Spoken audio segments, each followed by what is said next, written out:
మద్యం పాలసీలో లిక్కర్ని non digital ₹1 కూడా డిజిటల్ పేమెంట్ లేకుండా మొత్తం క్యాష్ రూపంలో ఎప్పుడైతే తీసుకుంటున్నారో వీళ్ళ పాపం పండుద్దని ప్రతి సామాన్యుడు కూడా అనుకున్నారు. ఇప్పుడు అదే జరుగుతుంది. చంద్రబాబు నాయుడు గారు లాంటి వ్యక్తి గాని వస్తే వీళ్ళ తెక్క కుదురుస్తాడు అని 2019 నుంచి జనం అనుకుంటానే ఉన్నారు.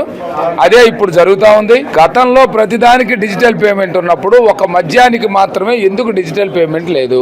క్లియర్ కట్ గా 2014-19 మధ్య లివర్ డ్యామేజ్ అయి చనిపోయినటువంటి వ్యక్తులు కేసులు, నర్వ్ సిస్టమ్ దెబ్బతిని చనిపోయినటువంటి లెక్కల్ని తేలిస్తే ఒళ్ళు గగురు పొడుచుద్దండి. పేదవాళ్ళకి ₹10,000 ఇస్తున్నామని చెప్పి ఒక పక్క మభ్య పెడుతూ అదే పేదవాళ్ళకి నాసిరకం మందు ఇచ్చి వాళ్ళ ప్రాణాలతో ఆడుకున్నటువంటి జగన్మోహన్ రెడ్డి మీద వచ్చిన డబ్బు ఎక్కడికి వెళ్ళొద్ది? అధినాయకుల దగ్గరికి వెళ్ళొద్ది. ఇప్పుడు అది ఎవరో అధినాయకుడు వైఎస్ జగన్మోహన్ రెడ్డి గారు. కాబట్టి దీని మొత్తం మూల కారణం ఆయనే. చట్టం తన పని తాను చేసిపోద్దండి. ఏముంది దాంట్లో ఏమి ఇబ్బంది లేదు. అంటే తప్పుడు కేసులు పెట్టడానికి కుదరదు. ఇది 500 కోట్లు చేసిన దానికి ఢిల్లీలో చేస్తే 3,600 కోట్లు చేసిన దాన్ని దీన్ని సామాన్య ప్రజలు వదులుకుంటారా?